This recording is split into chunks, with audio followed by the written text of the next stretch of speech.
তাদের বন্ধুরা কেমন আছো তোমরা সকলে? আশা করি সকলে ভালো আছো, আমিও ভালো আছি। চলো সবজিটা কেটে নিই। সবজিটা কেটে নিয়ে একটু আজকে বানিয়ে ফেলবো চাউমিন। চলো চাউমিনটা কেমন করে বানাচ্ছি। আর দেখো এই সেরু আর হচ্ছে সিম্বা,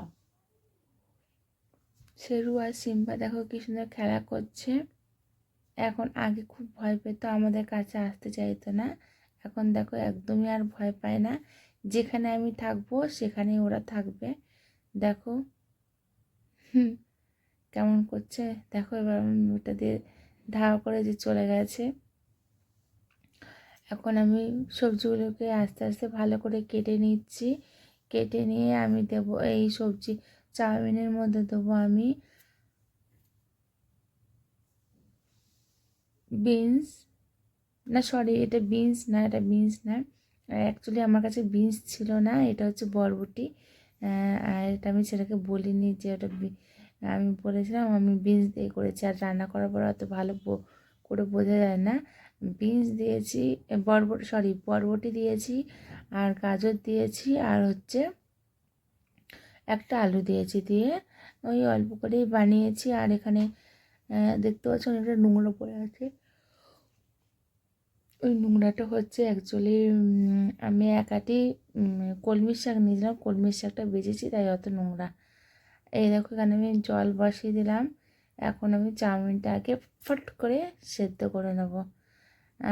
সেদ্ধ মানে অল্প উষ্ণ গরম জল হলে আমি এটাকে নিভিয়ে দেবো। চলো তোমরা ভিডিওটা তাহলে দেখতে থাকো কী করে বানাচ্ছি। আর আমি জানি তোমরা সবাই পারো চাউমিন বানাতে, তবুও আমি দেখানোর কাজ আমি দেখাচ্ছি। কী করে আমি বানাচ্ছি সেটাই তোমাদেরকে দেখাচ্ছি। তোমরা দেখো। আর এখানে দেখো ঝুড়ির মধ্যে চাউমিনটা ছেঁকে নিলাম। ছেঁকে নিয়ে ভালো করে ঠান্ডা জল দেওয়া চাউমিনটা ধুয়ে ফেললাম, তাহলে আর একটার সঙ্গে একটা গায়ে লাগবে না। আর এখানে আমি কড়াইতে তেল দিয়ে দিলাম। তেলের মধ্যে দিয়ে দিলাম পেঁয়াজ। ভালো করে সবজিগুলো আমি পেঁয়াজ দিয়ে কাঁচা লঙ্কা দিয়ে ভালো করে ভেজে নিলাম। ভেজে নিয়ে আর এর মধ্যে দিয়ে দিলাম দুটো তিনটে কাঁচা লঙ্কা কুচি করে। এবার এর মধ্যে কাঁচা লঙ্কাটা দিয়ে আমি একটুখানি ঢেকে দেবো, একটু যাতে সেদ্ধ হয়ে যায় সবজিগুলো। তারপরে এর মধ্যে ঢেলে দেবো আমি চাউমিন। চাউমিনটা ঢেলে দিয়ে ভালো করে নাড়াচাড়া করে নিতে হবে। নাড়াচাড়া করে দেখো চাউমিনটা আমার পুরো ঝরঝরে হয়েছে, একটার সঙ্গে একটা লাগেনি।